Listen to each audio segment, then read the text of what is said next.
Oh, you could, good. Yeah, I was in the back corner. Yeah, okay.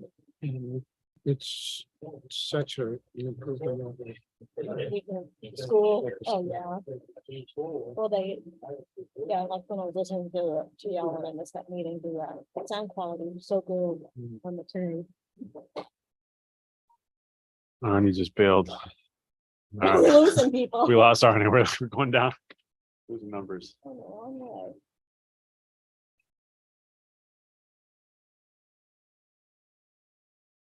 We'll go ahead and start, Arnie. I think we'll. All right, it's 5:01. We're going to call to order the Lexington Planning Commission February 9th meeting. First item will be approval of the agenda. Short one. In items, at least. I would like to add 2 items under other business, Sure. and they don't have to be an extensive conversation, but and to flag them for next meeting is to look at, the opportunity zone for South Lexington. I wasn't aware that Maple Lane was in the opportunity zone, so I think it's worth us talking about that. And then to get a briefing from Arnie on the VDOT property and what are the planning implications that we should be anticipating.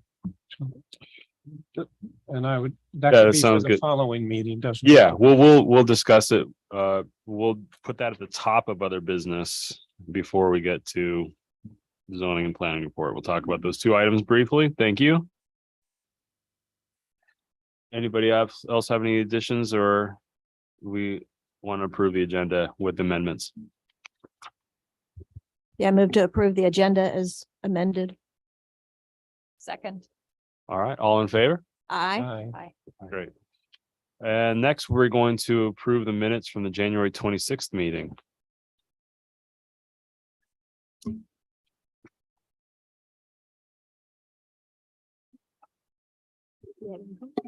I move to approve the minutes as presented.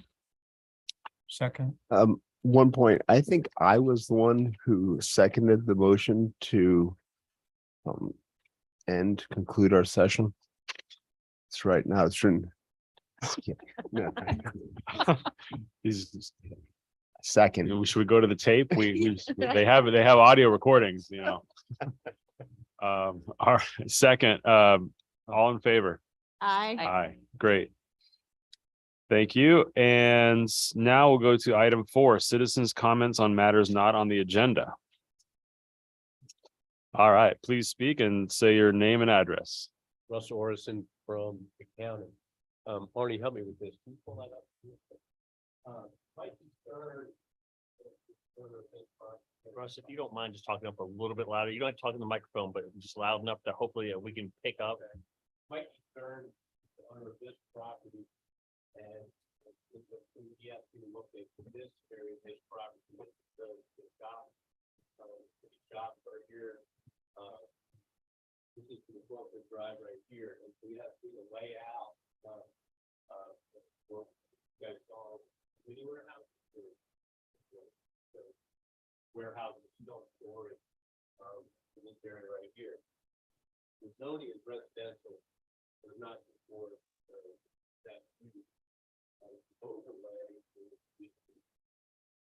One of the opportunity areas. Opportunity areas that starts introducing a little bit of flexibility with the property, that opportunity area.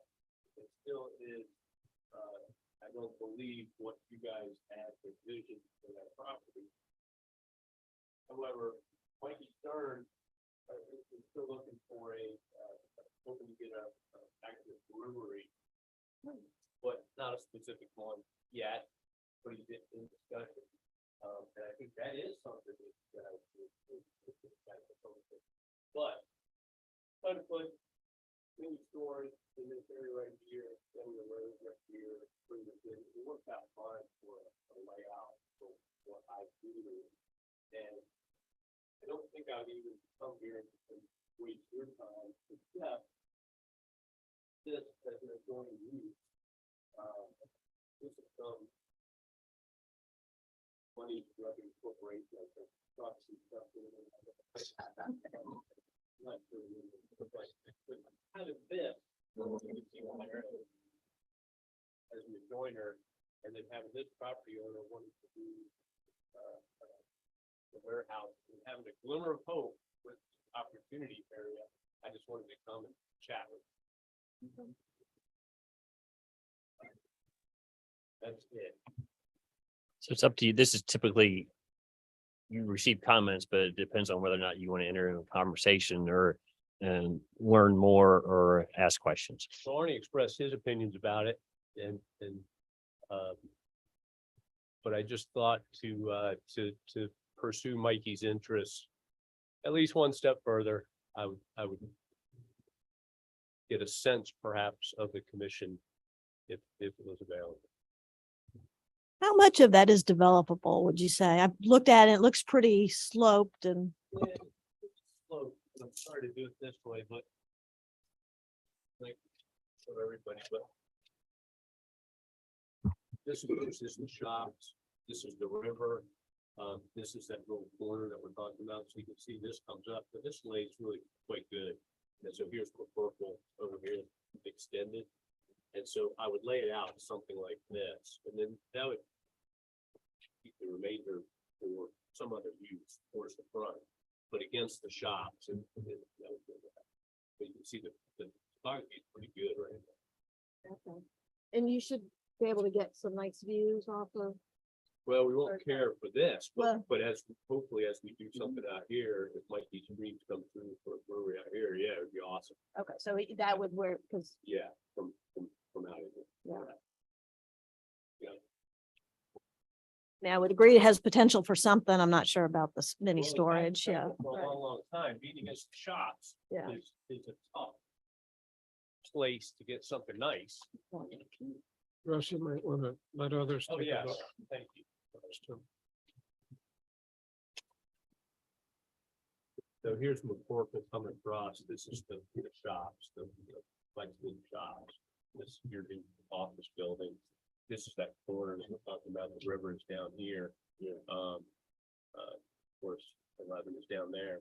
And so this is how I would lay it out. I just kind of laid it out how I would try to get what you wanted in there. And then that would leave coming back out towards the bridge. The bridge is out here. Do something there. And what is this? That's the office building, the city's office building. If you go in the Yep. entrance there on the left. At some point, this was purchased from Stern, so that we could put an office market behind. That's right. So this is effectively almost the only developable. No. And these look pretty steep. Yeah, it's steep-ish, but it's Lexington. But no, this is very developable Okay. here. Certainly, this is not. Yeah. This is the cliff Yep.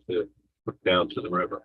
Topographically, this is probably the best, but being next to the shops and tucked back in here, it seems like the best place for something like this, if we can get it done. And sorry, I'm just turning this Oh, yeah. around. So it's- The 1 story. Yeah, typically the 1 story, not someone to see nicer multi-story one storage.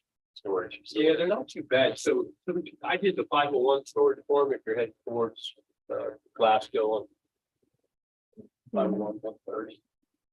That's about what this would look like. So sorry, one story. Yeah.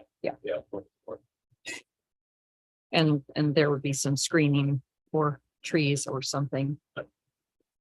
To protect it. Because it would be a rezoning, I think.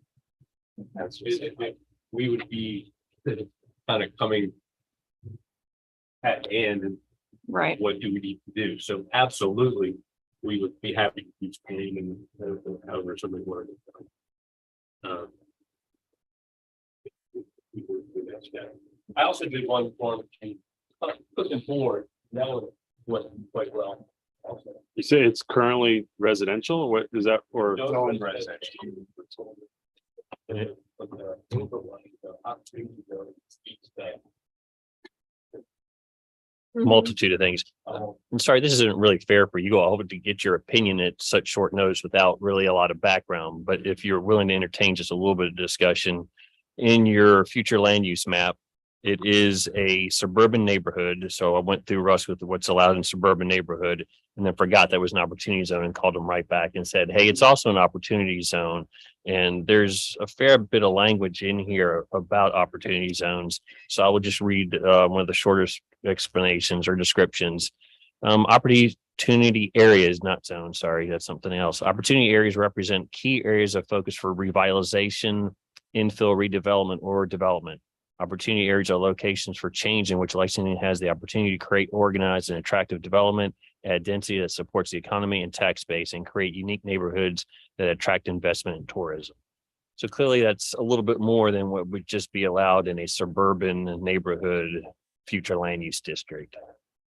So we always do much better when we react to a plan when it comes in, but I'm guessing Russ and maybe his client's point is why put together an entire plan and go to the expense of that if we don't know that it'll get approved. But again, for us, it's mostly reacting to something that we see. And we haven't really had an opportunity area, have we? Not really for something different, I guess. I'm not, VDOT's an example, but it's something that's already been developed. And Spotswood, true. But Spotswood also had extra language specific to that parcel in the comp plan for decades. So this is a different situation from some of our other opportunity areas. And it's not that we would look for an indication that it would be approved, unfair, utterly unfair. What I would like to get a flavor of is that it's not, perhaps not dead on arrival. If I got that, then it might be spending the time and effort to figure out how to make it palatable, perhaps palatable. If it's literally dead on arrival, in your informal opinion, then that would help inform his spending money more. And has he considered other possible uses for this? I don't know. He's a developer of residential, of commercial, of this type of development. And as I say, he is in talks hoping to get a brewery up there. But when he said, I hope to get a brewery up there, I reminded him of a line from a long ago movie my grandmother wants to fly at. Yeah. Good. But yeah, he's looking at that. He's a developer, so he's looking all kinds of things. But so far, obviously, it's still undeveloped. I mean, well, I would be hesitant to put, I mean, it just seems sort of like no, I don't know anybody who would want to live next to one of these storage units. Well, we don't foresee people living next to, we foresee some other commercial use going in up there. And I think perhaps the opportunity area foresaw that as well. I don't foresee really a single family. Because of Mikey's other work, he owns most of the houses on the parcel already. So I remember that. most of the lot going to be affected by any traffic that generates, which is a surprisingly small amount, are mostly kids. Does development like this preclude, I mean, it's an opportunity zone, certainly, and it sounds like this is more of a C2 development type scenario. Does this preclude, does it constrain from a standpoint, from a business standpoint, does that mean that really it makes, unless you have, it's going to make the rest of the property that's still an opportunity zone no value to really develop? Or is it, I mean, is putting, in other words, is approving this, is this going to constrain any further development that goes on besides the pipe dream or the notion of a brewery? Well, it could be a PDMU, so you could get multiple uses on that, from that Acreage. standpoint. The whole part. More than 3 acres? Yeah. A pretty good parcel.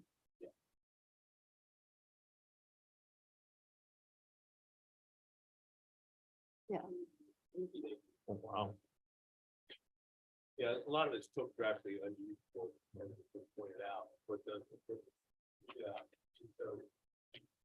Look at it from a different side than you guys. I mean, the owner of the land doesn't think that it would include the highest and best use for his future land. He doesn't think so. And again, if it wasn't against the shop, Right. you see there and go out there and visit. You say nobody would want to live next to these things. Well, they Right. would much prefer to live next to these than live next to that. Right. And Mikey doesn't control the shop, of course. City Lexington. Right. Just a little bit of additional language. Again, there are a couple of paragraphs here for opportunity areas. One sentence, development proposals should incorporate high quality architectural design and provide gradual transitions to surrounding land uses using design features such as setbacks, height step downs, and landscaping.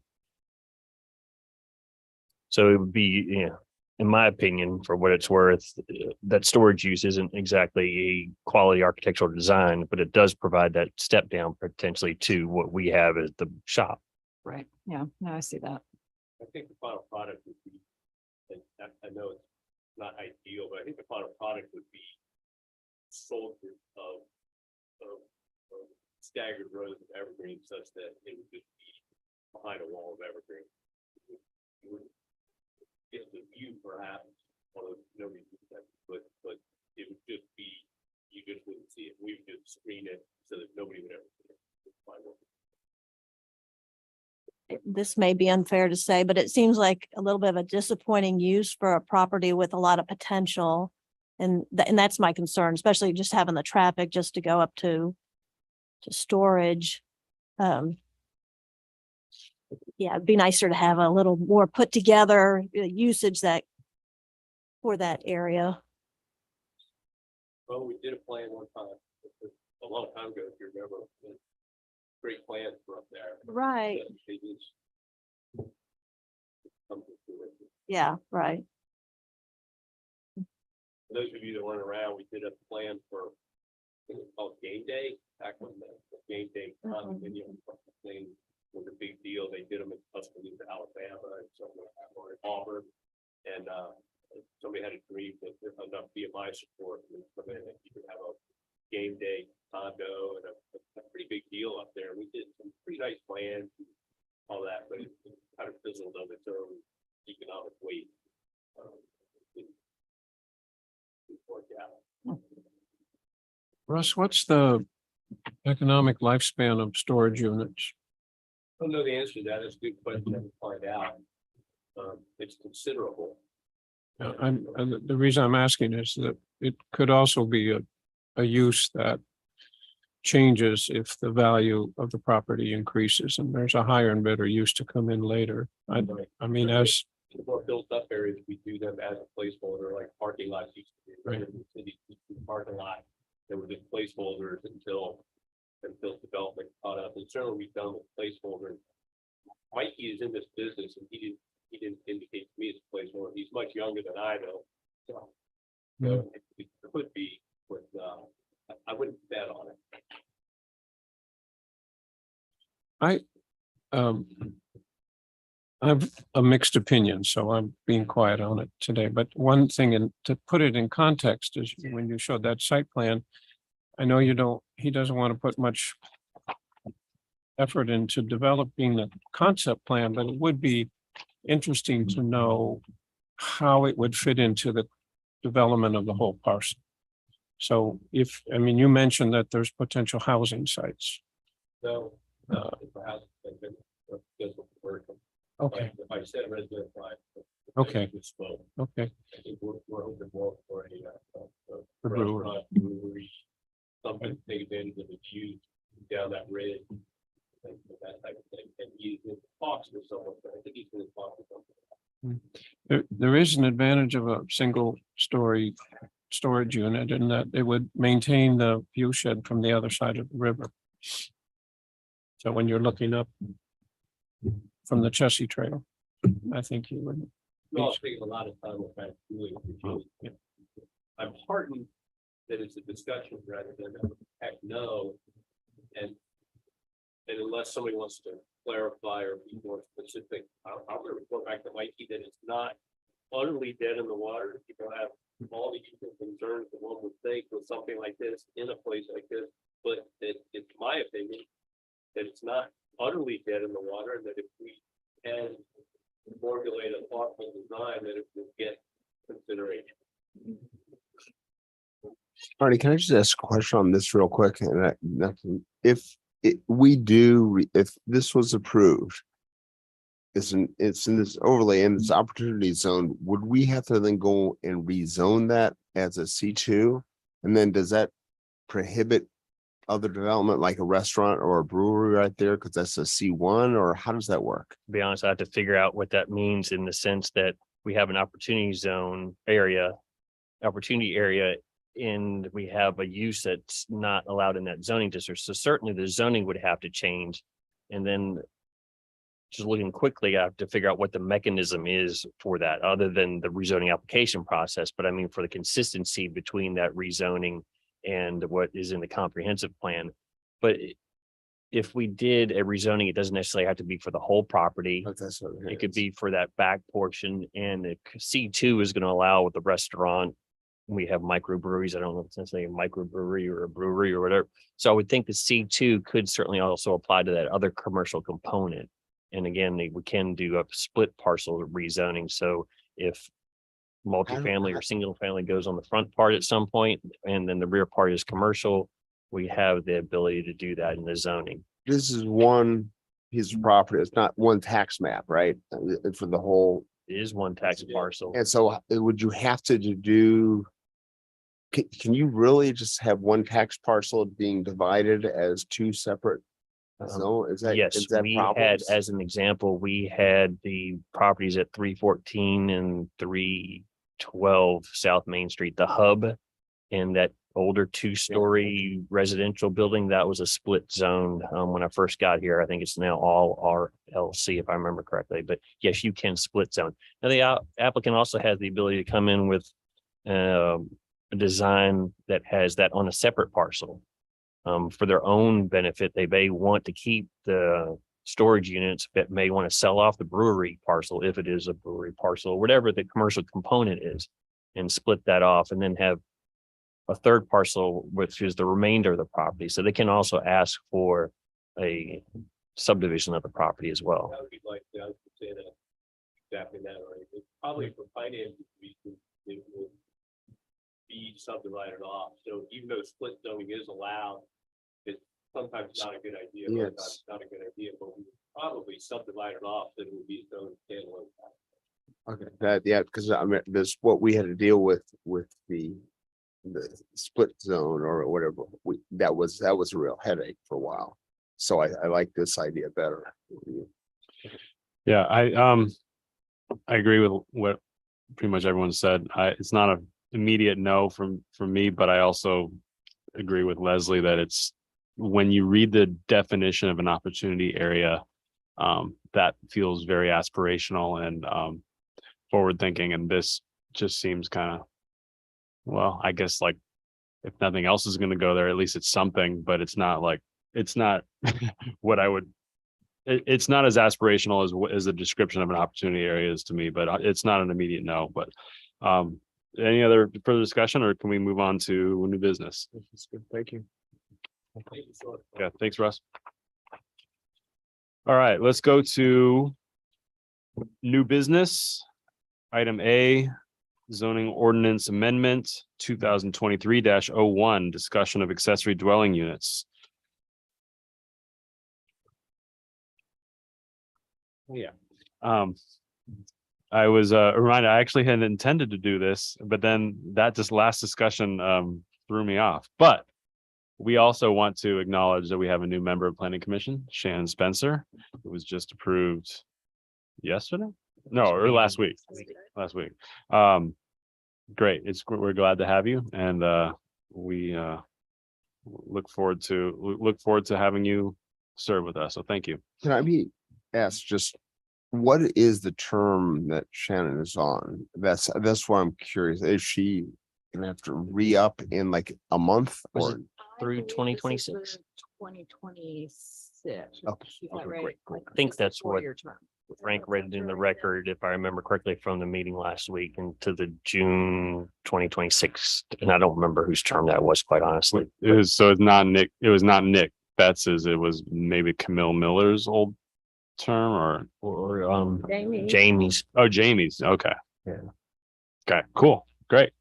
As long as you guys all have it straight. That's, yeah. Jamie does. Okay, so yeah, thank you for reminding me that. That was something I intended to do, but missed it, forgot about it. Okay, so let's go back to new business, zoning ordinance amendment, accessory dwelling units. Arnie, where are we, let's knock out these items that we had discussed. We're trying to progress through our zoning text amendment for accessory dwelling units. On page 9, as an example, that's just a draft outline that we're utilizing from one of our resources, which was one of the AARP documents. And we've talked last time about the purpose statement, and we have a draft purpose statement put down here. And sort of the convention will be that most things that are in blue have not necessarily been decided, but at least discussed and are still open to come back and amend or change in the future. So what we're hoping to do tonight is to get through perhaps definitions, or what we've at least provided to you, or definitions, authorization of ADUs by zoning district, and number of ADUs allowed per lot.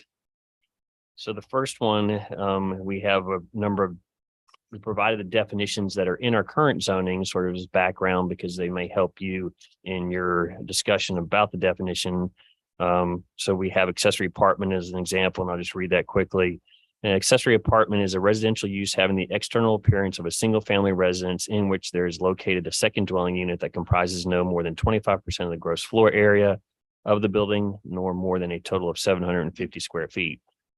And then I put a little note on there at the end that says, note, there are no use and design standards for accessory dwelling units in section 11 of the zoning ordinance. So lots of times we have a use matrix use. So there's something in the use matrix that tells you where it's allowed by right, conditionally, or not at all. And then we have the definition in the back. And then we also at times have use and design standards. In this case, for accessory dwelling units, we say accessory apartment, we do not have separate use and design standards in section 11. But as you can tell in the definition, that idea of no more than 25% of gross floor area, nor more than total of 750 square feet, those are, standards. So Arnie, these definitions don't need to include things like have its own kitchen or have its own bathroom or anything like that. Is this, I mean, I could just arbitrarily, if I overstep the 25%, I could just say, well, really, they only have 20. I mean, is there nothing that more to define what this accessory apartment is, or is that a bad idea? No, I think we're going to be discussing exactly that here shortly, in that it depends on sort of what you want to accomplish or what type of definition you want. And just because it doesn't say that, there's, the definition of a dwelling as an example helps out sometimes with for the apartment portion of it. Sort of what is a dwelling unit and what constitutes a dwelling unit. Some places say dwelling unit has to have a full kitchen, and sometimes they get so specific that you have to have a cooking appliance or a stove, or so it depends on how specific you want to get with your definition. Other thing I'd like to say is it doesn't matter to me if it's accessory apartment, accessory dwelling unit, whatever the thing is that you want to call it, that's up to you. Also, John had the point of, do we want to make a distinction between an accessory that's within the main building, and do we want to have a separate definition necessarily for an accessory that's in an accessory building? So just keep that in mind. Because right now, the Garage. definition definitely says in which there is so we're limited right now, at least I'm limited in my interpretation of, if somebody wants an accessory apartment, it has to be within the main residential dwelling and cannot be in an accessory. And that's the main thing that we're talking about is, can an accessory apartment be in an accessory building that is detached from the main building? Because that's not currently allowed. And that's what our comprehensive plan tells us to go investigate. It doesn't say that we have to do it or allow it, but it says go take a look at it. And that's the process that we're in. So we have a number of definitions here on pages 3 of 11 and 4 of 11. just to give you all the definitions for the things that are listed on your use matrix in the residential category, in case those are helpful. And then over on page 12 of the packet, or page 5 of 11 of this section, we provided you with a number of definitions, and most of this was pulled from Alisanne Tombarge's report that she was so nice to do for her graduate school work, but is really a lot of good background information for us. So we have sample from Arlington as an example. It says a complete independent dwelling unit with kitchen and bath designed, arranged, used, or intended for occupancy by not more than 3 persons for living purposes and meeting the standards of section 12.9.2 and under the same ownership as the main dwelling on the lot. Now, you probably didn't look up 12.9.2, but just so you know, that's their accessory dwelling unit standard. So they have 2.5 pages, and I have those here somewhere. So you might want a definition that says, please be aware that there are use and design standards. I can only imagine that going through this process, we're going to have a page or 2 or 3 or 4 of use and design standards that we're going to develop for section 11, which is the location for all of our use and design standards. And then there's another definition, or at least part of one that I liked, is the sort of the distinction that the detached single family dwelling unit is clearly incidental and subordinate. So that gives someone a direction. So John, your example last time, I think from Charlottesville, where the accessory was taller and maybe bigger than the main dwelling unit, wouldn't fly because the definition says it has to be clearly subordinate and incidental to the main building. So there are a couple of things that you could either pick one of these or sort of form your own from pieces and parts. A couple of these are a little bit convoluted in Louisa, as an example. They start getting into use and design standards. And again, I'm guessing our use and design standards are going to be a full list over in section 11 of the code. Do you prefer that method, Arnie, is from the point of view of yourself as regulating and for a user? My presumption here is that we're going to have a list much longer than Louisa counties by the time we're done. So I really don't want to put too much in the definition section that can be more appropriate located in the use design standard section. I mean, that's why I'm asking that, because there's a tendency to kind of front load the definition, but really, you really want to have that detail in the use and design standards. When our accessory apartment definition is so simple with only those 2 standards really within it, then it's not that difficult to leave it there. But I can only imagine that we're going to come up with a whole lot more. So maybe the definition does stay a little bit more simple or without having too many standards in it, but that's up to you. I do like the idea, and it may change as we move on. I don't like the accessory apartment terminology. I like the accessory dwelling unit attached and detached. Just, it seems to keep the whole thing more uniform, but then we may get to the issue of if it's over a garage, what is that? But that can come up in the use and design standards. Yes, I think that's right. where. But I definitely like the attached and detached and sticking with the getting rid of apartment terminology. Is there any other feeling about that? Accessory dwellings as opposed to accessory apartment? I would agree with Leslie. Yeah. It allows, it's encompassing rather than separating. Yeah, I would agree as well. I do like, though, although it's not exactly how we would envision writing our definition, but when Charlottesville sort of just contains a clause, when contained within the structure, it constitutes an interior, and then, so I just like how they cover both bases and just say that one definition, it can be interior or detached, but I just thought that was it was sort of a tidy way to include both definitions. But if we're going to have a use matrix with 2 different definitions, then that probably we'd have to have 2 different definitions.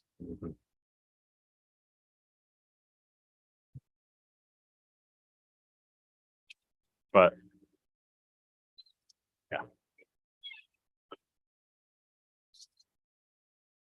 But I don't, yeah, it does, it's fine either way. I just thought that it was a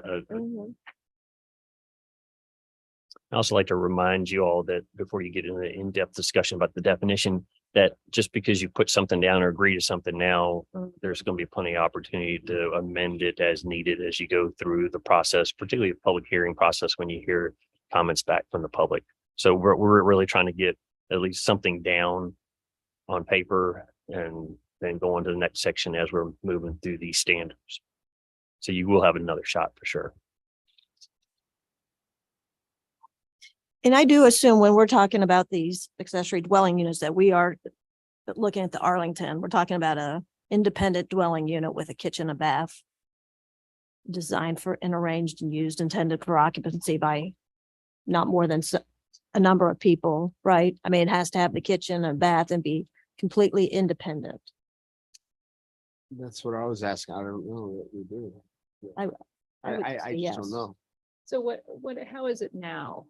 Can you have a unit that does not have a bath? Isn't that, Or is that a B Or- and B? or right, or a guest house or a guest room? That's one of the reasons I provide the definitions that we have. So we Right. can go through accessory apartment, and we can go through the dwelling definition as an example. But for the most part, we don't drill down that far. And some of it's also going to be in the building code. So I don't think you can, I have to check with Steve. I don't think you can have an apartment or a separate dwelling unit without having a cooking facility, without having a bathing facility. So there are some minimum standards in the building code that would take care of this. Okay. So I'm not sure if it would be worthwhile to maybe talk a little bit about what your expectations for this thing are, so we can figure out, are we talking about a fully separate unit? Or if you have examples of your grandmother rented out rooms in the house and that worked fine and everybody used one bathroom and shared cooking facilities, or sort of what your expectations are of this, either from past experience or from what you've read so far, or what this thing could be or should be. Yeah, because I just get worried. Yeah, we already have regulations limiting in R1 and R2 how many unrelated people. So you can rent out a room. I mean, to me, it is a separate living. And my grandma had one in her house with an apartment with a kitchen, a small kitchen and bathroom that you rent totally separate. And that's kind of what I always saw is what we were talking about for yeah, essentially, ADU.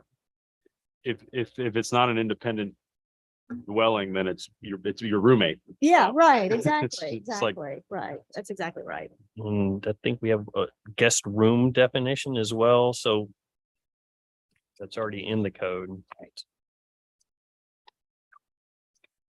No provision made for cooking as an example. Okay. So is that what everybody's expectation is this is a separate thing that could be utilized completely separately from the main residential? Yeah, Dwelling. and I do think that the Arlington, by saying that there's a kitchen and bath, that sort of is it's a threshold of independent living. Yeah.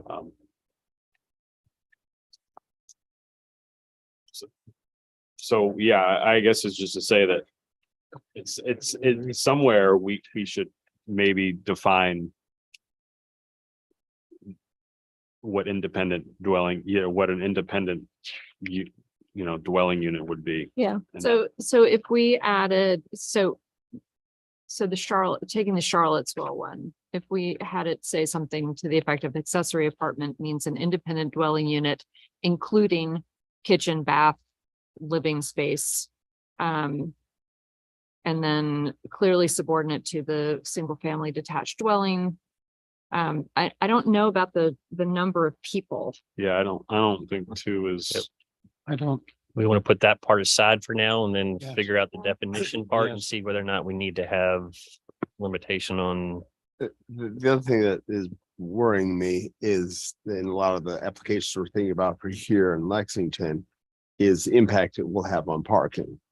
Right? So if you start having, and that's gonna be a real big problem if all of a sudden a 2-car family household now has 3 or 4, because now you have 2 other people living in the house and an attached. And that I don't know how to deal with that. We've had to deal with that in other situations. But it's just something to think about. And are there any off-street parking requirements anywhere?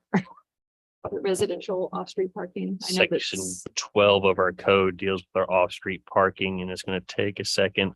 But I think it says something to the effect for short-term rentals. It was 1 per sleeping room in addition to the spaces that were required for the people that live there, presuming the people that live there permanently. And a dwelling units required 2 off-street spaces.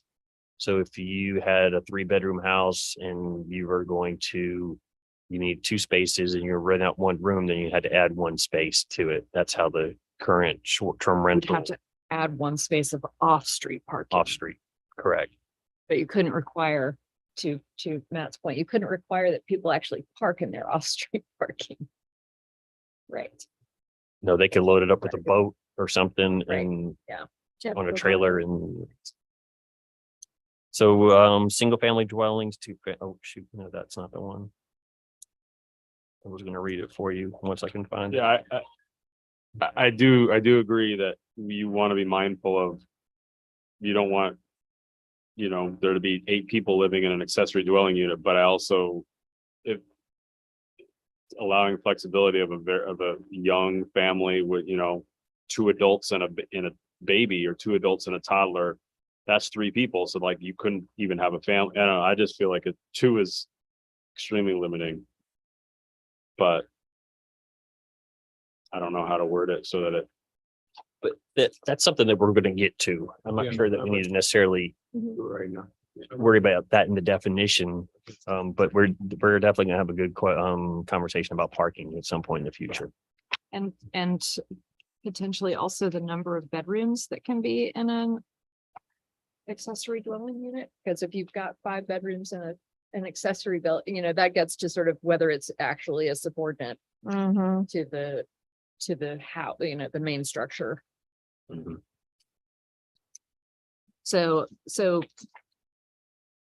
the clearly subordinate to a single family detached dwelling certainly addresses that. I guess you could have a really big house and have a still really big. So maybe there is a square footage issue, but that's getting into the weeds, right? That's getting into the specifics. Sort of the maximum number of people that a couple of these already have in the definition, or the maximum square footage, or the parking, I think may not be needed yet. We're going to still discuss those things, and those likely will end up in use and design standards. No, I guess it does, the number of people to me, I find a little bit helpful. Like, are we envisioning this as an individual or couple in either of these? I mean, does anybody really see, like, in a detached unit, having a whole family back there? absolutely. There's families that can share 1 bedroom. Right, but is Yeah. that our intention, is to have a whole family back there? Well, I don't know why we would disallow that. What's the difference between a couple of, 2 people versus 2 people and a kid? Yeah, Some of these are definitely written in such a way that it limits them to 2 or 3 to keep the number down. right. And I would also say it's gonna be really hard to police that part of it, to enforce that part. But if that's a number that you want, we can certainly put it in. But there, at least in some of these, the intent is to keep the occupancy lower than Mhm. potentially what you would have or be allowed in the main dwelling unit. I would agree, yeah, 2 or 3. Okay, cool. Just trying to visualize exactly, make sure we're all on the same page as far as how we see this. And then one of these, I can't remember where I was reading today, it had, where it talked about who has to live there, as far as does the property owner have to live there, but it had a condition that either the property owner had to be in the main unit or the other unit.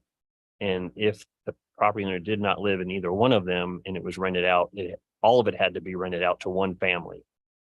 which I thought was interesting. It's not something I would have thought of on my own, but then, so both units, if you had the main and accessory, could only be then rented out to one. Again, really hard to enforce, but That makes sense, though. I mean, I was assuming what the owner had to be in one or the other, but that's about the only way I personally would consider allowing that. Otherwise, if you get two renters, nobody really has that ownership, and I don't think you're gonna police each other as well. And then And it you allows almost it- have an apartment building situation. Right. it allows an extended family to potentially move into something that has a main and an accessory, you know, Yeah. if the owner's not there. Mhm. In that slide presentation I sent around, that Arnie distributed, there's some bigger trends in there. And it's interesting, it's number 4 here, or slide 4, what are the poison pills? And owner occupancy requirements, minimum parking requirements, limits on who can live in the ADU, limit on the number of occupants, maximum size limits. So I find myself not agreeing with this, Right. especially in the context of Lexington. I don't understand, not agreeing Yeah. with that in the sense of having Since those. that if this is supposed to be good practice, I'm wondering, and this is a compilation of experiences throughout the country.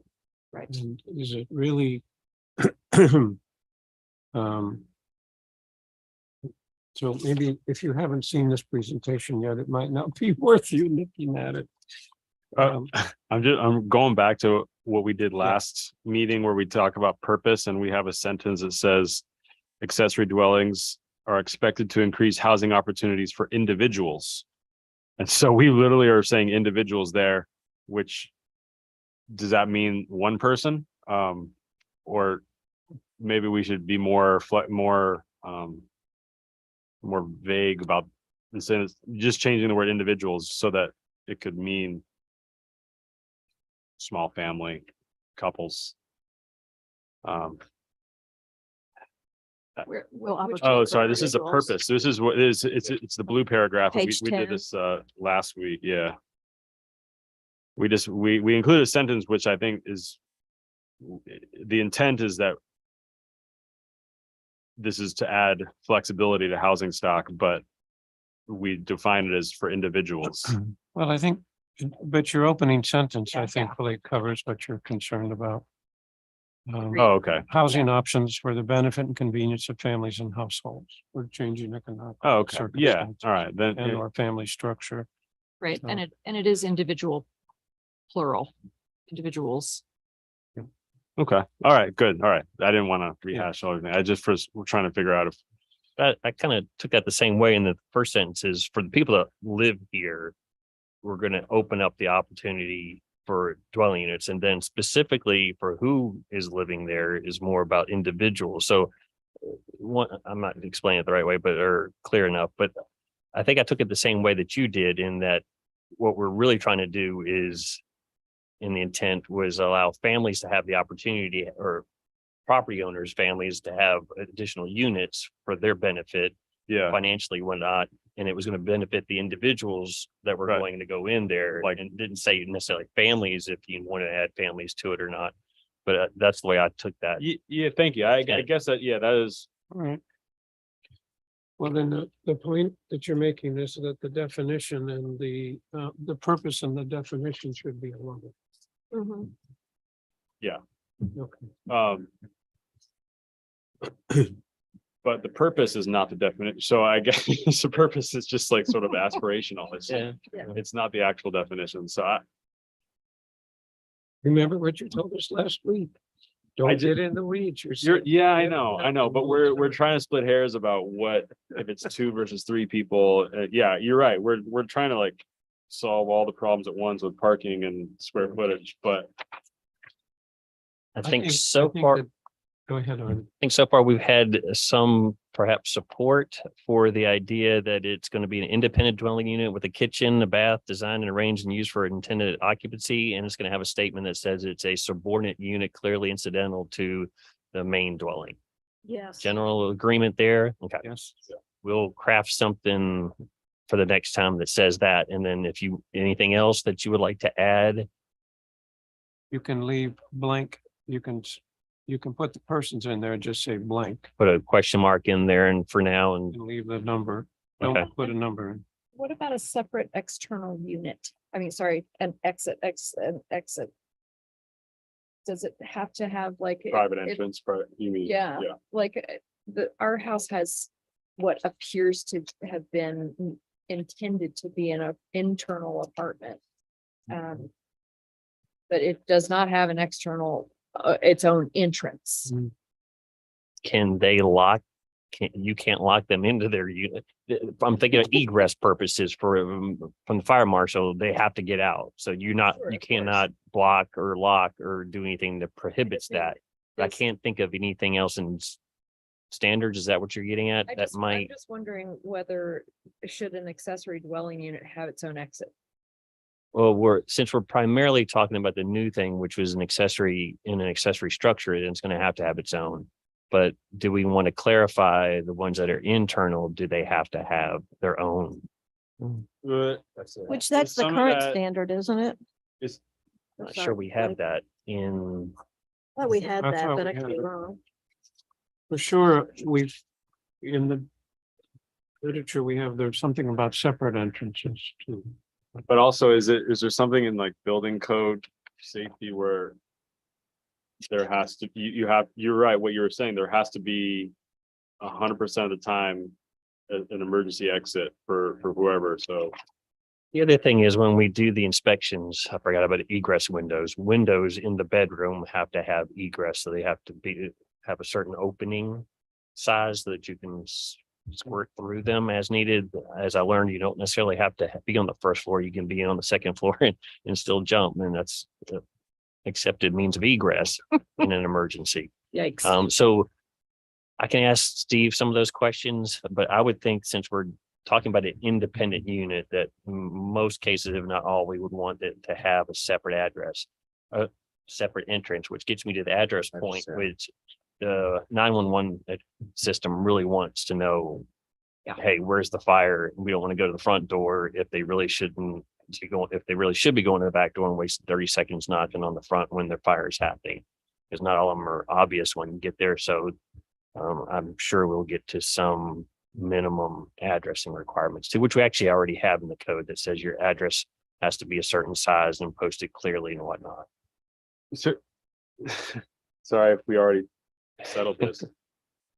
If an existing house in Lexington has a room with a kitchenette in it and its own private bath, but the front door is the main front door, it doesn't have its own, like, is that currently allowed? Like you can just rent out a room in your house? That just sounds like you're renting out a room in your house. Mhm. That's not an interior accessory dwelling.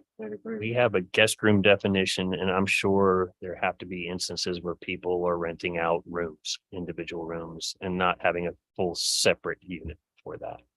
Yeah.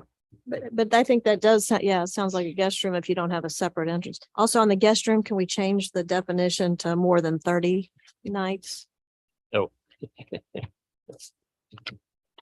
Oh, into our short-term rental? that's definitely a issues. leftover. Wait, so it's supposed to be 30? State definition now. When we were drafting, we had it at 45 nights, but we were coerced into changing it to 30.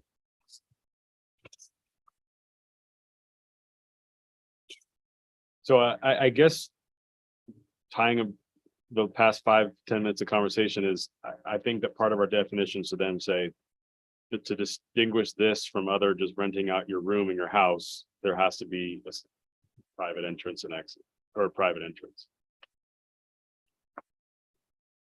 How about we craft a definition for you for next time that has the several elements, has the question mark, and then has some sort of statement about requiring a separate entrance. Yeah, if it's a shared space. And an address for E911. Yes. Anything else? The definition? And it's under the same ownership. We can leave that in as a question mark too in parentheses if you like, because that the idea of ownership is going to also be perhaps a sticking point. It's got to be owned by the same, both units by the same person, don't they? Or when they say, okay, I'm thinking about occupancy, never mind. Oh, So okay. sorry, I jumped. Yeah. That's Ownership. Ownership, yes. Yeah.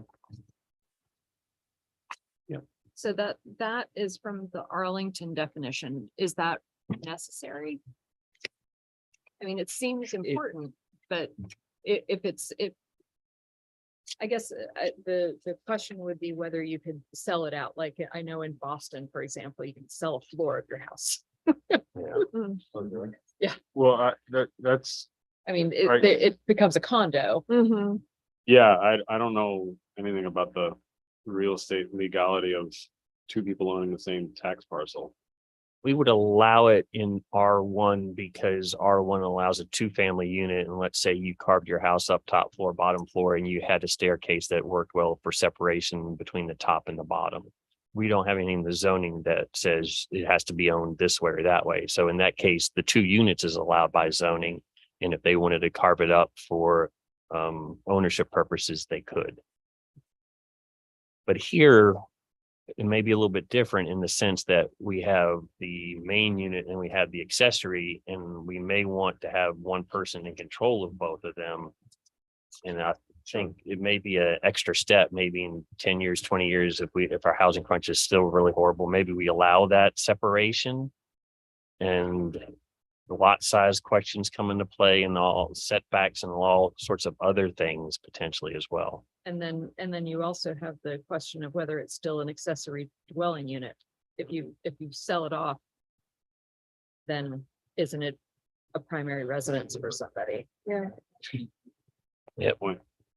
Yeah, then it's no longer an accessory. Right. I don't think it hurts because it indicates to people, hey, you can have this, but it's got to be still 2 things owned by one person or one entity. Right. I It's not a path to subdivision. Good point. Yeah, no, I think we should be clear that it's under single ownership.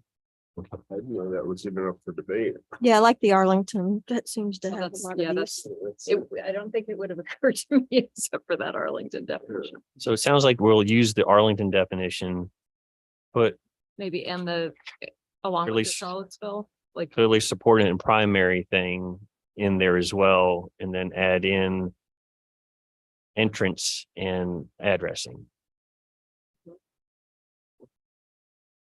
No. and this, yes, subordinate to single family. Mhm.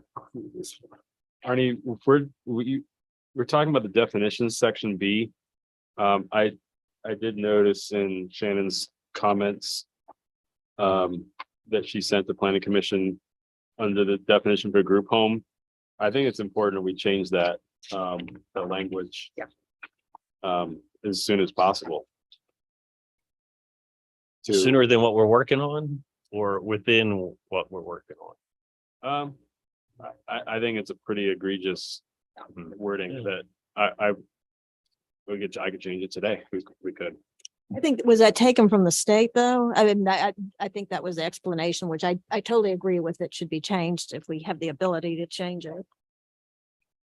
Okay, that's why I think that's taken, yeah, straight from the state. And the state may have changed since we Yeah. did the update in 2017. It's currently not in a section of the code, state code, that talks about assisted living facilities and group homes of 8 or fewer, and kind of tells that we cannot have extra oversight over those, but doesn't use that terminology to describe it. And I don't think the state code has a separate list of definitions for zoning purposes. So it's no longer a terminology used in the section that I was able to find. So it can clearly be amended. But my question is simply, should we do that separately and immediately, or can we just fold that into what we're doing now without having a separate zoning text amendment? What do y'all think? I didn't even know that existed until I read her highlighting it yesterday, and I think it's language that we shouldn't have in any city documents. I would agree with that. But I totally agree, but I don't think that, do we really have to stop everything now and take care of that? And if we're gonna do it all, I totally agree, but I think Because it we would makes have to have a sense to public kind of hearing just too, and to make this change. Oh, So, yeah. put this it all is, I in mean, there. Can you look at the state code and let us know the next time? Yeah, that's what I was saying is it's not, that type of language is not in the section that specifically addresses group homes of 8 or fewer.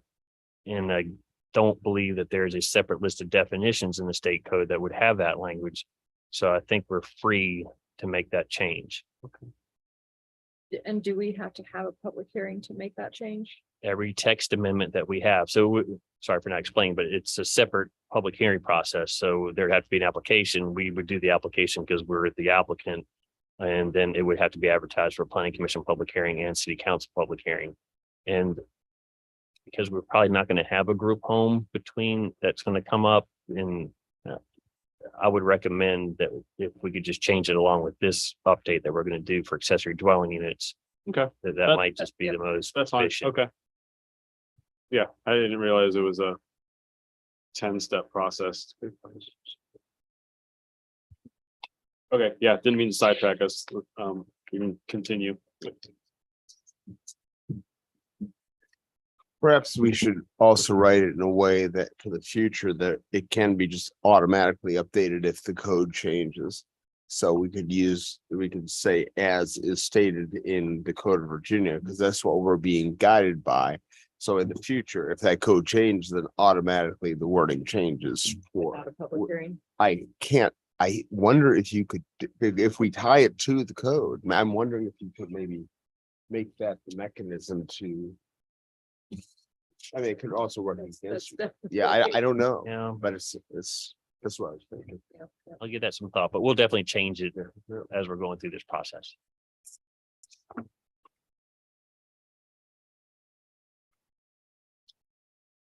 I think we have a draft definition that we can put together for you for next time. Yes, thank you. I think I'm happy with where it's moving. So is this for only for attached or is this for just accessory? Are we, Well, is that a different? Should we, yeah, this is just thing, can we just have parallel definitions where it's the same language, only we say contained primarily within the residence and primarily We can, external? Attached. yes, we can do that. And then you can review it next time and see if it makes sense to, if you need to continue with two, or if we at some point can consolidate and then take care of the distinction between the two in the use and design standards. And I think that's fine. So back to the Charlottesville one, that last sentence, when contained within the structure of a single family dwelling, such apartment constitutes an interior accessory to apartment. I think the only thing that would really become tricky with that is the exit, the separate exit. Well, and if we have different Oh, and use and design, if there's different use and different- design standards for the and two. different E911. Yeah, I that's what I'm saying, like, do we just, So is it maybe it is- easier to just try to copy the language for both, two different definitions? And where the wording is very similar, except for where it's not. How about we provide you with two, and then that way, when you review it, you can think over whether or not you still need to continue with two. Maybe we keep them in there for a while until we work our way further through all of the use and design standards that are going to come. And then when we reflect back, we may find that we don't need two, or maybe we do need to keep two. Okay.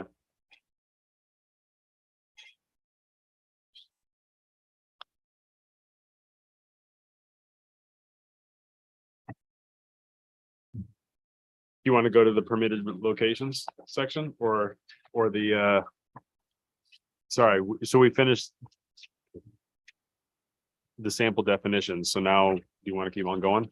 I think we're done for the sample definitions for now. Again, we'll provide you with something to review next time.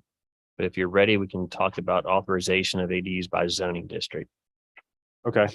Is everybody doing good? Keep moving along? Oh, that's another good point. How long do you want to, you want to have a target time perhaps? I want to have gotten through every part of this meeting, including all the stuff in other business before 7 o'clock ends. I don't want to be here past 1 minute past 7 p.m. so I can go to my son's basketball game. Good goal. So whatever, yeah. So that's the target. That I don't want to go longer than that, but we can also go shorter. Okay. on page 14, talking about authorization of ADUs by zoning district. We modified, or at least provided to you all of the residential uses that are in your current use matrix. So it includes the 2-family and the townhouse and the single family attached and the single family detached, multifamily live work, guest room that we've been talking about, guest home as well. Haven't talked too much about sorority and fraternity houses that are university administered, but those are also conditional uses. So those take care of themselves to a degree since they have to go through the conditional use permit process. And we also have this family healthcare structure, which is a state mandated item that we cannot prohibit. I'm not going to talk about dish antennas, but then accessory apartment or now accessory dwelling interior, and they are allowed by right in the R1, R2, RM, residential, multifamily, residential, light commercial, and the C1 business district. And then just put a different or a separate line in there for accessory dwelling detached for you to think about where would you like these. Now, it's not fair at this point, but that's how our schedule is set out. And not fair in the sense that you don't know what all your use and design standards are and what all the impacts are necessarily. But as placeholders, where would you like accessory dwellings that are detached to be allowed either by right, conditional, or prohibited? It's like conditional and R1, R2, and RLC. Although they would be by right only if we said by right, it would still require that certain setback restrictions, all of that have to be. And so in some ways, even if it's by right and they can't build it because it doesn't fit the setback, they could come to us for a conditional use on top of the. If you specifically write it that way. In other words, I would recommend that as much as possible, if you could write standards, once we get to the standards, that allows someone to know, hey, this is the process, and this, if I meet these things, then it's by right. And then maybe provide some flexibility where needed as a conditional use permit. I think that's consistent with what we recommended during most of the discussions in the zoning update, in that the more times you make somebody come in for a conditional permit and have to go through that zoning / political process, the less not definite it is, but the less not practical, doggone it, the less that you know what the outcome may be. So you really want folks, if you can set up a set of use and design standards for them to understand what they are, and if they can meet them, make it as much administrative or by right as possible. Now, there are going to be times when you're going to want the oversight on the conditional use, and that's understandable. But when we're along this continuum, and I keep referring back to the AARP document, where of course they were trying to push, for whatever reason, as many ADUs and don't have parking requirements, don't have ownership or occupancy requirements, because anything that you do is going to limit the number that you could possibly have. So you have to sort of weigh where you want to be along that spectrum of the more rules and regulations, including conditional as opposed to by right with standards. The more you have along the regulation side, the fewer you're ultimately going to have. So how flexible or how open are you, and how much control would you like to have? You know, you're going to fall somewhere within that continuum. Can you, so if we did make them whatever areas by right, can we then have a conditional use if it's a non-conforming? Okay. Because we have to talk about the conforming uses and the conforming structures and the non-conforming ones. So there, I can't remember, we did have some language in here. I think that one of the other jurisdictions addressed that if it's in a conforming structure, then you can have this, but if it's in a non-conforming, I can't remember if it was conditional use permit specifically, but there was some other process for potentially handling a non-conforming existing buildings. So Arnie, the conditional use permit, can you remind us, aren't there 4 criteria to decide whether or not to issue a conditional use permit? Yeah, I think there's actually 4.5, but because I always forget the one. Might be just worth reading them, Yeah. just to put it in context of this.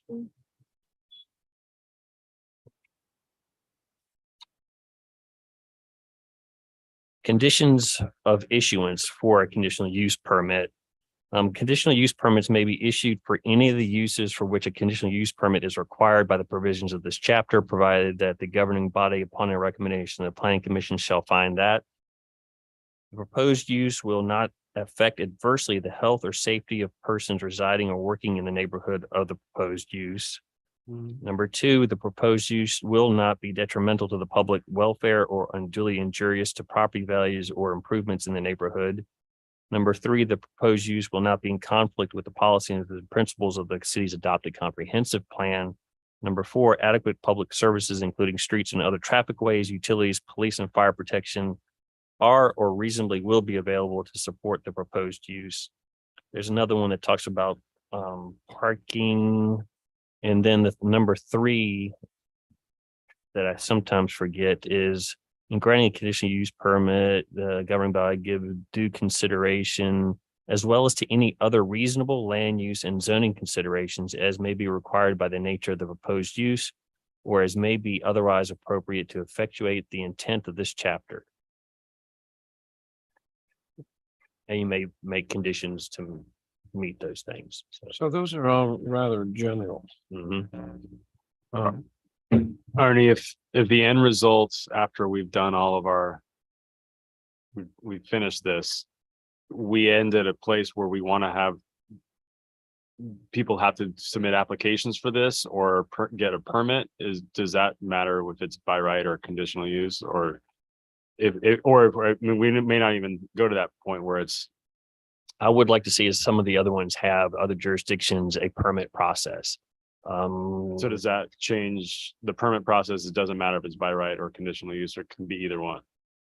You can have some things that are administrative and therefore an administrative permit. Short-term rentals is a good example. If they meet the conditions, Steve and I make sure that they meet the conditions. We do a site visit, make sure they have the address up and the number of parking spaces and fire extinguisher, smoke detectors, then we sign off.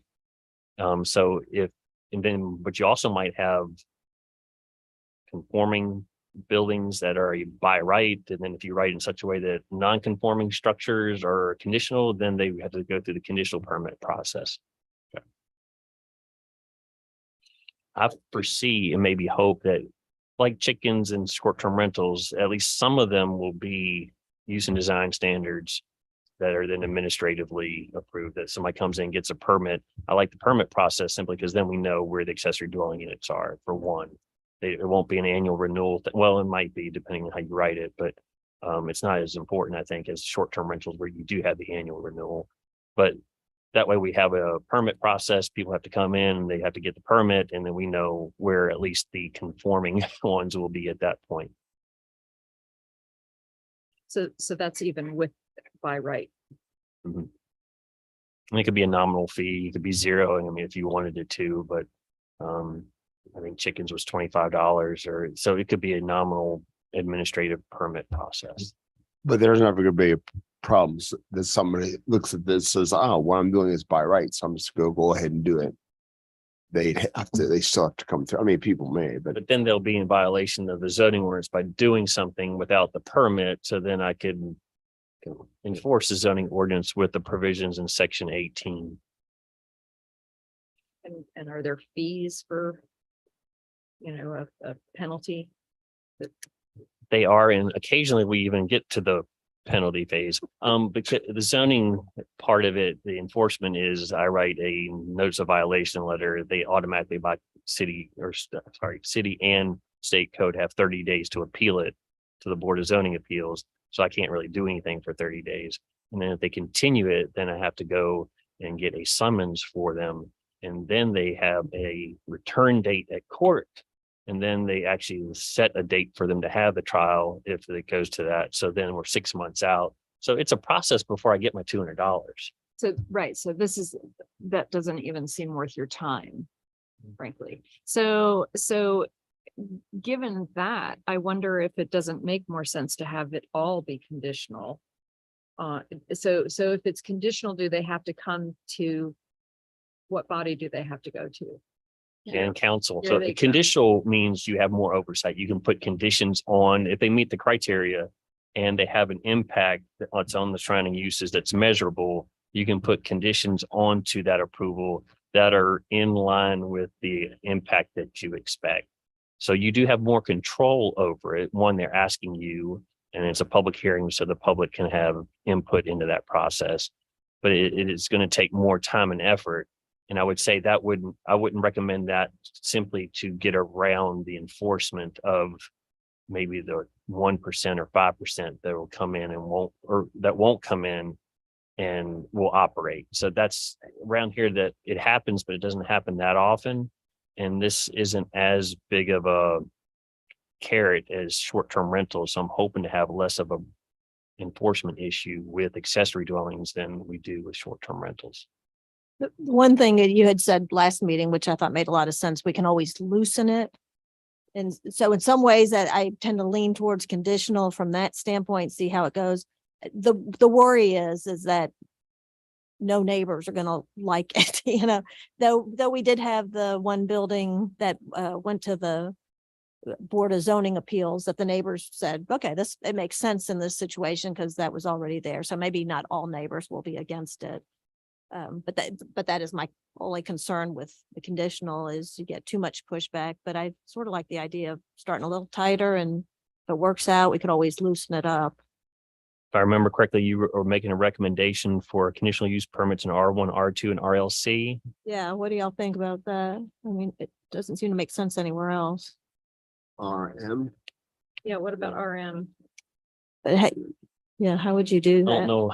I'm having a trouble envisioning an apartment complex and Right. then you got an accessory unless it's for the person who Yeah, yeah, manages, yeah. but then they would be one of the apartments and maybe not an accessory. It's already multifamily. Right.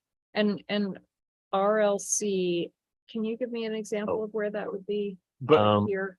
sorry, but when you're talking about single family dwellings are by right in RM. So like, I'm just saying like the use matrix already has weird situations where I can't envision a single family home being in an RM, but Well, we have them just because they're leftovers. In other words, the house was there before the RM zoning showed up. So it's maybe just a placeholder for what's already existing.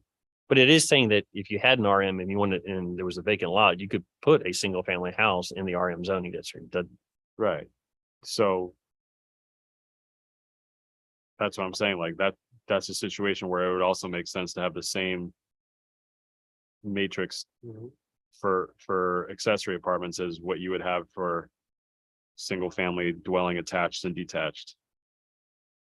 If I'm just saying, why exclude RM? I mean,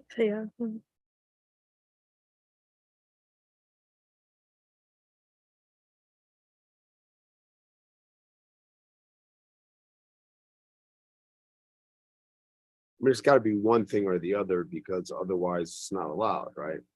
Mhm. So it has to, we have to choose one or the other. So what you were saying, that's make it a B because I don't think anybody's gonna build an apartment or a detached accessory apartment next to a condo. And what Blake is saying is you don't know, so we might as well just keep making, instead of a B, make it a C. Is that what you're saying? I mean, I can see one, this wouldn't happen, but am I right? The new addition at Kendall is actually RM. We didn't rezone that. It was already zoned to RM, and I believe, but I can see where you have single family houses, maybe you would do that.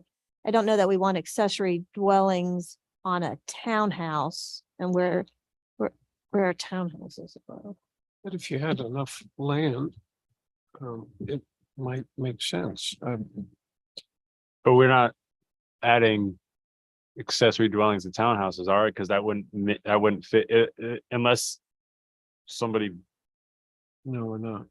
built a separate. I'm just trying.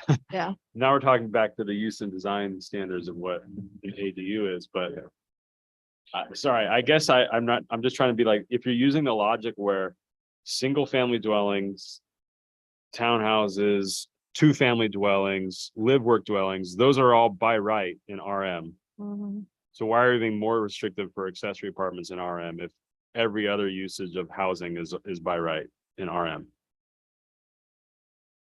That's the only reason I'm saying, I'm, I understand your logic, but I'm also just having a hard time trying to figure out what does a multifamily Yeah. apartment thing look like with an accessory. Right. You know, I, I guess it's for those situations where if you had a single family home that was already in RM that had a garage, they could apply to have their garage be an ADU, even if they're already in RM. Right, so it's how it's being used versus how it's actually zoned. so, yeah. We can also reminds me, we should probably provide you with a zoning map for our next discussions about this so that we can maybe look at some examples. We don't really have that many parcels that are zoned RM currently. Mm. We have some bigger ones that are largely vacant, but there's not too much that we had that's RM. Okay, yeah, I don't, Not to discourage you, not to discourage the discussion at all, but just So we still, as a group, are oscillating or not between conditional use or by right. A question, Arnie, and because I know we'll be thinking about it throughout this process and may come back to visit it, that if the use and design standards are very clear, and I come in with a proposal that fits the use and design standards, then if we do a conditional use permit, what would happen? I would come before the commission, present the project, it fits everything. So really, the only issue would be is if the neighbors or someone wasn't happy with it. and the only, it does seem like you're putting a lot more micromanaging on planning commission's part, but does it give us more context for when we get into further, like, is the amount of parking appropriate? Is it safe based on the number of cars gonna be parked on an on a corner? I don't know. I'm just. But I also think that the more we like try to nitpick what we want to disallow is like we're going against sort of like the best practices that are in all those ADU discussions where it's like, Make it simpler and clearer. I kind of look at my mother-in-law. They'd been in her house forever. A new neighbor came, they built a garage with an accessory dwelling unit right above it, right next door. And I could see people getting upset not to get any kind of heads up or input. I go sort of both ways on, yes, we should just put the good design standards and let it be, but just this is a pretty new big change. And that's my only hesitation. Because in general, I agree. I don't think the neighbors should dictate. But this is such a change. I worry about that. the conditional use permit gives the city obviously more control, because even if you have a clear set of use and design standards, it's a legislative process through the public hearing. Even if it meets absolutely every single standard and you make a conditional use permit, city can still deny it. They have that much latitude in this legislative process that they can say no. City council. Council. Yeah. It's just to tag on to the end of your thought. And Shannon, did you have an RLC question? I did, yeah. Can you give me an example of where or what that looks like, RLC? McLaughlin is our artsy sort of area, and that strip of McLaughlin is in the RLC. And I can't remember where it stops. If it stops at the end of White, where the apartment complex is, right on the corner of White and McLaughlin. But that strip is RLC. Thank you, Kate.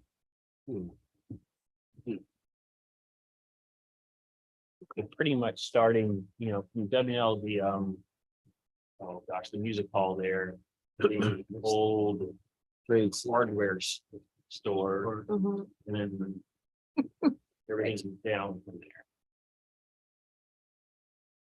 Okay, We so. have some other ones around the hospital as an example and whatnot, but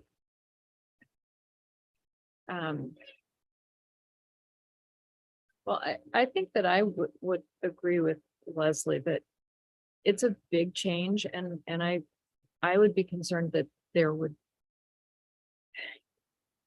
that to ease, and I realize that coming back here and having to change it, you know, in a year or 2 years is a hassle, but I think giving it's easier to make it lighter, to make it less restrictive and letting people get used to it and get used to the process and the idea. I mean, to me, that makes sense. Does it help at all at this point to maybe take them individually? In other words, R2 is the zoning district where it's a single family allowed and you can have an accessory apartment within, but it doesn't get to R1 level where you have a duplex and you have to start thinking of how many units. So does it help at all to start or to continue this conversation with R2 is your simplest sort of zoning district where you can maybe envision one main house on a property with an accessory out back. And if you were able to come up with a number of use and design standards, would that make you comfortable enough? You know, we don't know what use and design standards are, so you're grasping at this point to make it by right, or is it still your overall desire to have that as a conditional? Yeah, I'd almost do the opposite in R2 because you don't even allow 2-family dwellings in R2. Saying that would definitely have to be conditional. In maybe R1, you could look at having it be by right. For us, we also don't have a consistency between R1 and R2. I can't tell you that all of the R2s are necessarily bigger lots than R1 Yeah, where you they have more generally room. are. So it's a little bit of a mixed bag there too. Can I also, a C2, you have a red line, should be, I think we should still be blank in C2, right? It's not gonna be Mhm. conditional in C2. We Well, also have single family houses, not many that are currently in C2. but I it's can not, think of one off the top of interior my head. apartments not allowed. So why would we? It's just a blank for consideration. You can certainly make it. Yeah, Blank. I was bringing that, what do we want? It should be a blank. It should be a blank.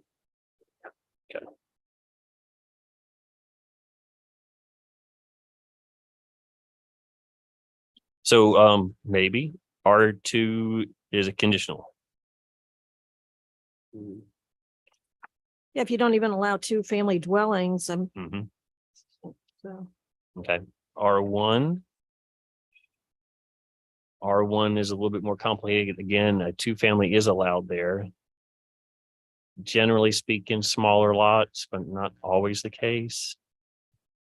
So one thing that I think we need to remember is that as we go and make the you know, the definition of or you know, this is the list of all the hoops you have to jump through in order to get this approved.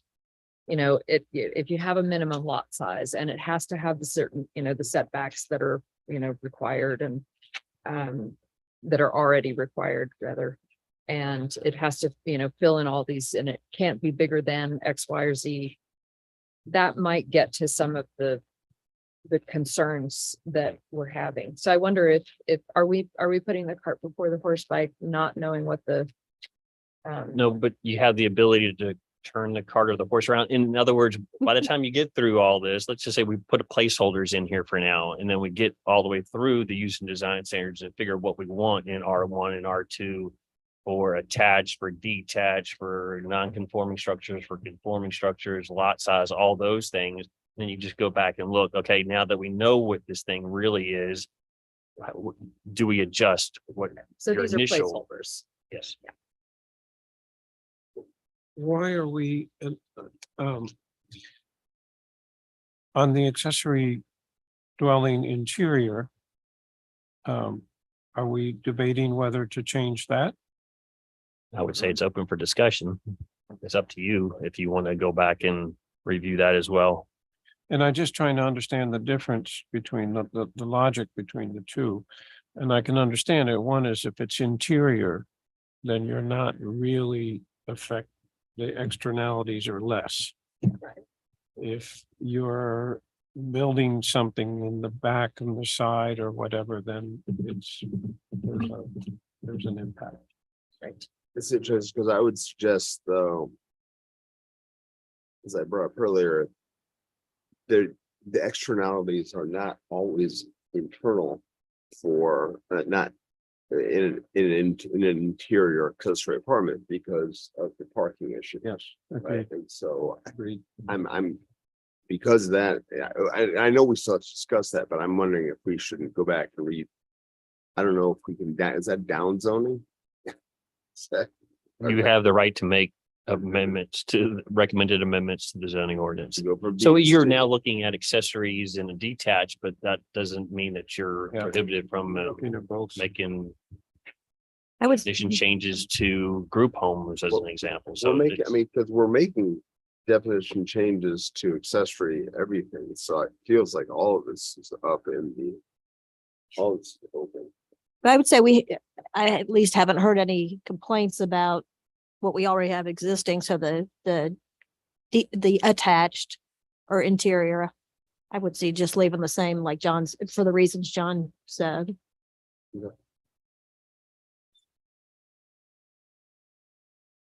But I think, yeah, I think we're going to be revisiting this table.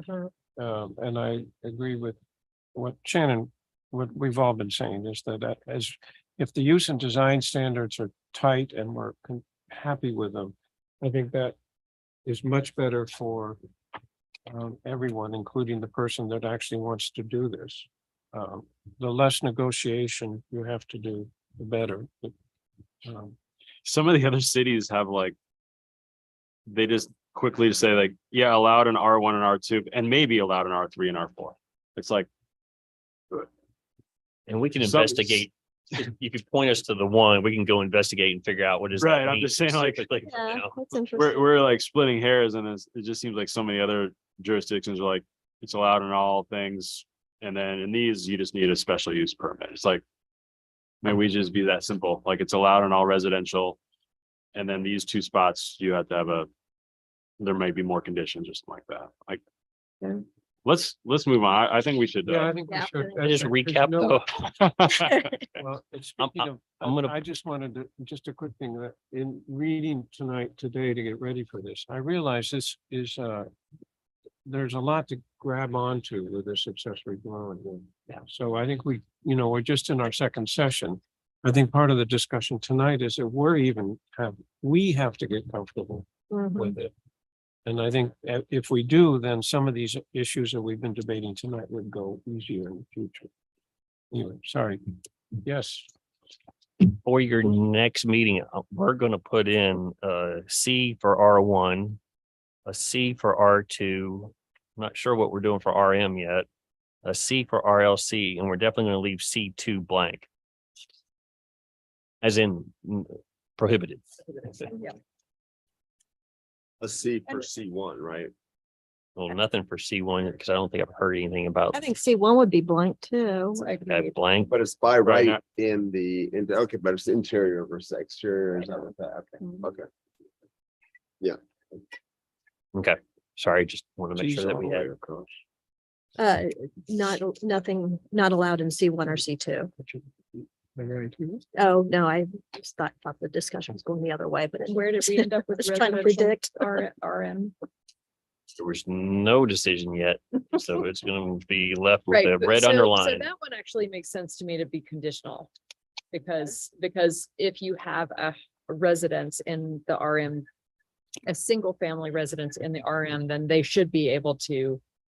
Yeah, Only an I'm just accessory. not aware enough about how many actual strange situations we have in our own RM. So like, I'm making these like use cases for may not even exist in Lexington, but I let's B/C, just literally write B/C and we'll figure it out. Let's Okay.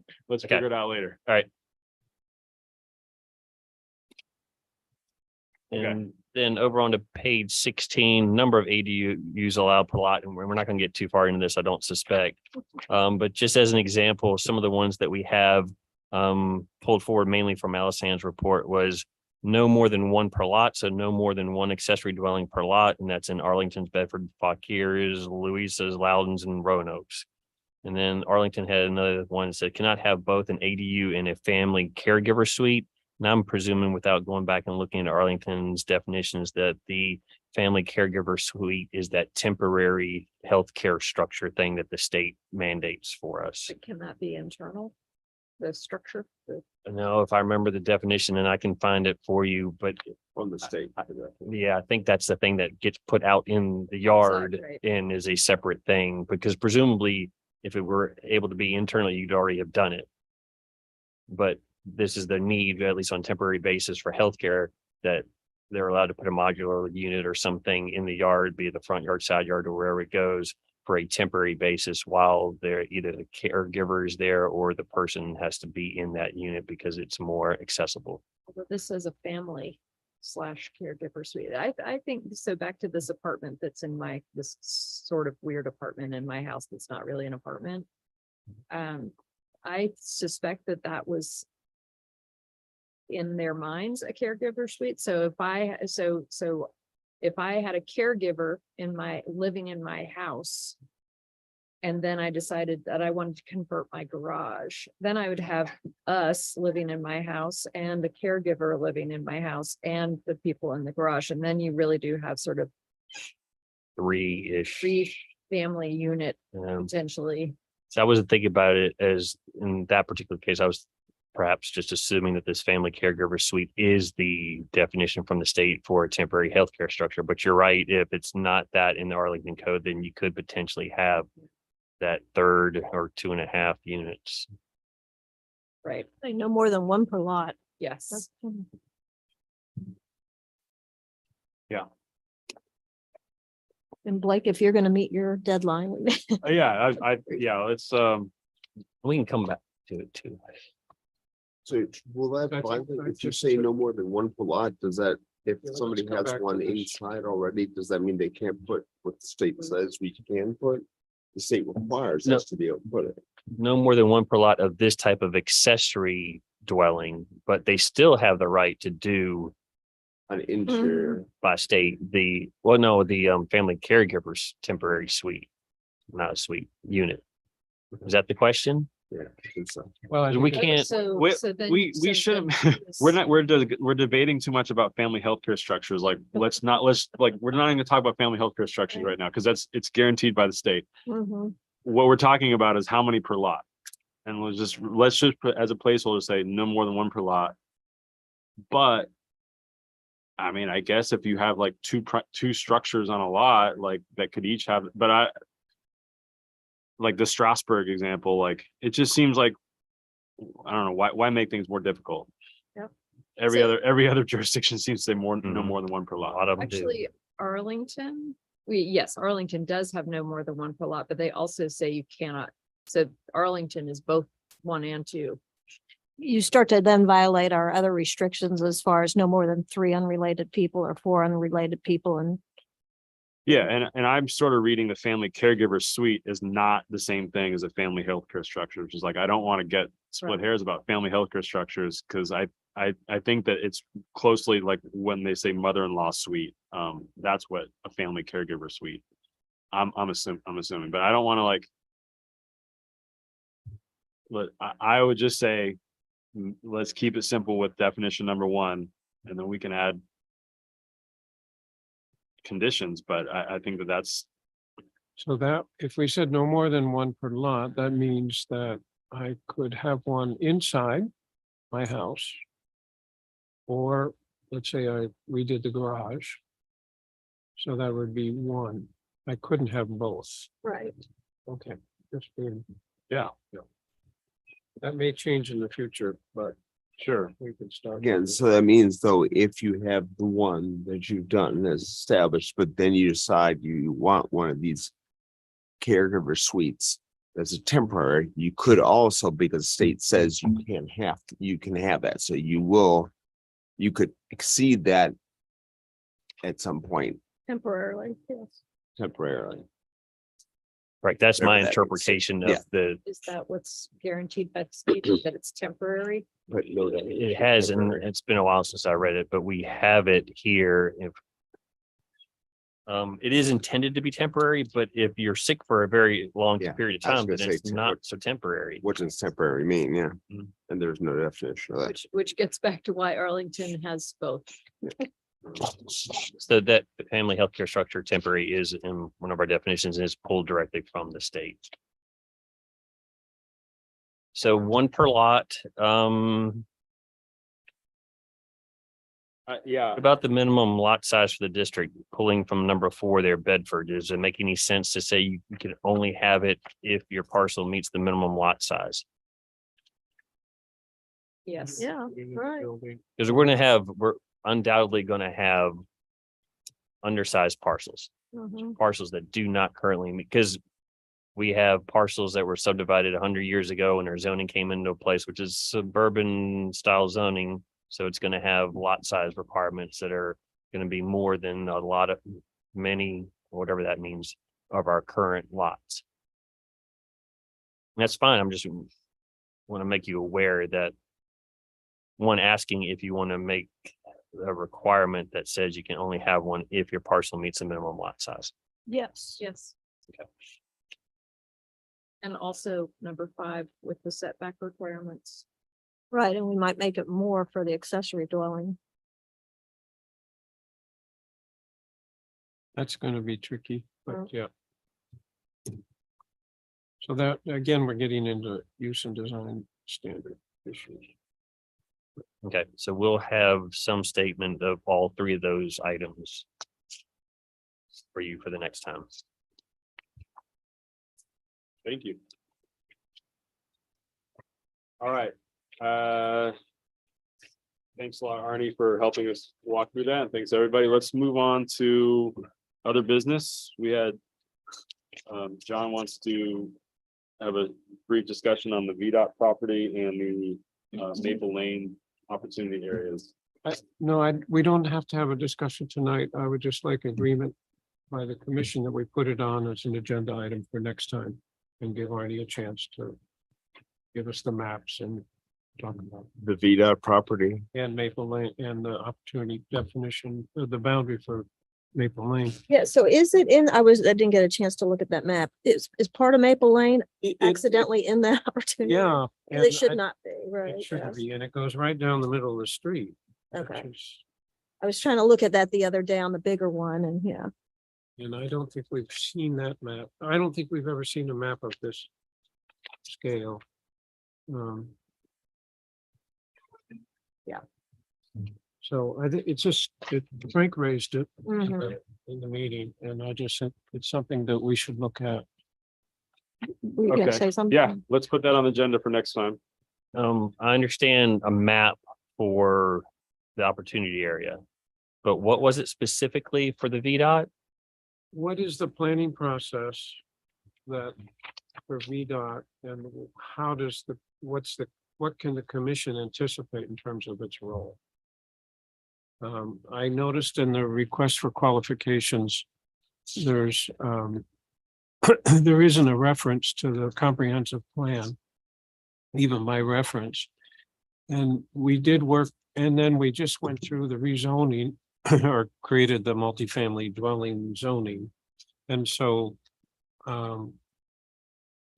if that isn't in here, then when does it come up, or when does a developer know about it? And the other question is, then is this, and again, I want to be clear, especially with Leslie to my left, and she knows, I'm not trying to get into the council's business. I'm trying to understand the planning commission's role in this process. If I could just cover that quickly to see whether or not additional information is needed for the next meeting. It all depends on what council selects as far as the developer and the design. And if they are all by right uses in the C2 zoning district, then the only thing that you'll see is a site plan, most likely. But if multifamily is a component that council selects and multifamily is not a permitted use in the C2 zoning district, then there will be a rezoning of all of the property, part of the property. So it really depends on what's selected, and we're just going to go by what's already in your zoning ordinance as far as what is by right, what's conditional, and what the uses are that are selected. And then You may see a rezoning, you may not see a rezoning. What about the language we have in the comprehensive plan in terms of how the proposal should reflect certain site requirements? I mean, we have nice language in there that we worked on.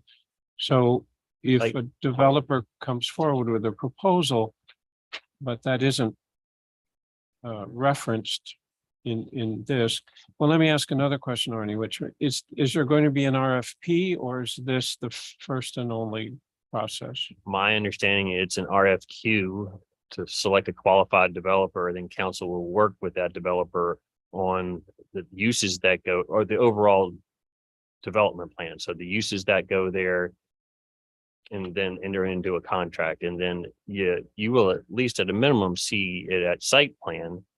And then council will be taking into consideration the uses that they see from the developer in their negotiations over the property. Are those uses compatible with what's around them? So I'm certain that they'll be taking a comprehensive plan into consideration. I think that it would benefit the proposals if after the RFQ process, if the comprehensive plan language is clearly articulated through council to a developer in a discussion. I mean, we worked hard to come up with language in there. How do we make sure that it's clearly incorporated in the discussion? And my understanding at this point is they're putting together a committee to non-council members to review the proposals. But yes, I think that's a good point to make sure they have that information. So is there anything additional needed for the next meeting that I can provide for this discussion?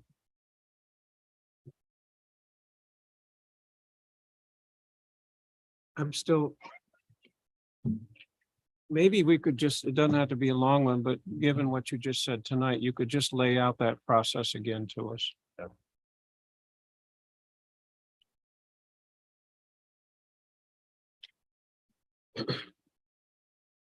And maybe from the commission's point of view, where can we ensure that the language that we worked on in the comprehensive plan and for the opportunity areas in terms of potential designs is somehow incorporated into the process? All right. Cool. Zoning and planning report. I really don't have a report other than to mention one particular item. We were awarded a VDOT grant for Smart Scale for North Main Street 5 years ago, a while ago. And we had not heard anything since the middle of summer. And in our meeting with them in the summer, we have been promised a 40% design drawing to go out to the public for comment. And this is North Main Street, basically through VMI. So that section from Massey to Hook Lane, where we had put in an application and were awarded to have on-street parking taken away, bike lane on either side, and a wider sidewalk on the stadium side. And this is a VDOT managed project. And since the summer, we hadn't really heard anything, but there's an ad in the paper that says that they are going to hold a public meeting, and it's going to be on March 15th from 4 to 6 p.m. at the Horse Center. And they will have design drawings. I think they're 40% draft drawings that public can then make comments, either written comments and then they have their address, not for the designer. So you can certainly make comments in writing, or you can show up at the meeting. And we're going to start advertising this or promoting it, reposting Facebook, whatever, all that. Janie knows what that means. And so you'll hear a little bit more about it, but that is something that is going to be coming up on March 15th for design feedback on the Route 11 North Main Street project. And that was the News Gazette. It was. And Arnie, in your reposting, or at what point can the public and ourselves see the 40% drawings? As soon as they send them to us, I called up the designer and asked that question, and he promised within a week. So once we get them, they'll start going out on Janie's weekly report and on the Facebook page and whatnot. But as of right now, we don't have them. So what I expect to get is a cross section And he also mentioned an aerial photograph that would show sort of the length of the project. And so we should get at least those 2 items. If we get one before the meeting in time for a planning commission meeting, I think it would be good to put on the agenda for us to look at it.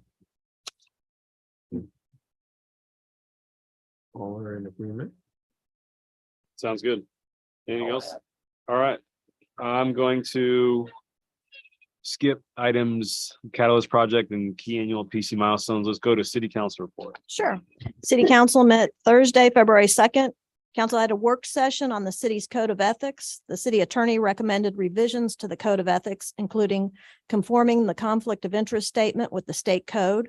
He referenced 2.2-3100 of the state code, which says the General Assembly, recognizing that our system of representative government is dependent in part upon 1, citizen legislative members representing fully the public in the legislative process, and 2, its citizens maintaining the highest trust in their public officers and employees, finds and declares that the citizens are entitled to be assured that the judgment of public officers and employees will be guided by a law that defines and prohibits inappropriate conflicts and requires disclosure of economic interests.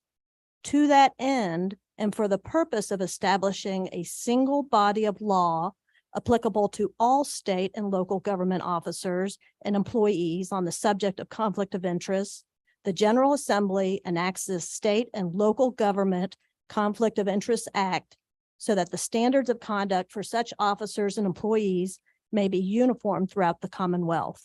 And that's end of quote of that passage. By having our own code of ethics, there is no longer a single body of law applicable to all state and local government officers and employees.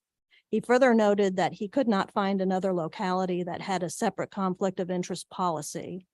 So council made a few revisions to the proposed code of ethics, and this will be brought forward at a regular meeting, possibly next week. And I bring that up because it will end up resulting in us amending our bylaws, and I'm guessing council will do that. I don't know if it will come back through planning, and that language in the bylaws will be removed as well. Council unanimously approved the zoning ordinance to amend the planned unit development and zoning overlay district to a new planned development mixed-use based zoning district. And Raro made a request to construct a timber frame pavilion in Brubaker Park, and that site plan will come to the Planning Commission at our next meeting. And we approved a commitment to purchase in Buena Vista by Lexington, Rockridge County, and Buena Vista for a future. We committed purchase property for the future site of the Department of Social Services. And at our next meeting on February 16th, Marilyn and I will present the Spotswood Committee's design, and it will be in the meeting packet available tomorrow if you want to look at that. And then the CUP for the project will be considered at the March 2nd meeting. So that's all I have unless there's any questions. Excellent. So is that CUP different from the one that we saw? Pardon? Is that CUP different from the one that we saw? The design of the building is, but the footprint is the same. And so that doesn't require it to come back to us. It's really only the aesthetics. So the shell of the building, all the other stuff on the site that you reviewed is still the same. It's just the materials on the outside of the box. Awesome. Thank you, Leslie. Any other questions? All right. Thank you very much. I am going to ask for a motion to adjourn. Motion to adjourn. All right. Thank you. Enjoy the game. Thank you. You all.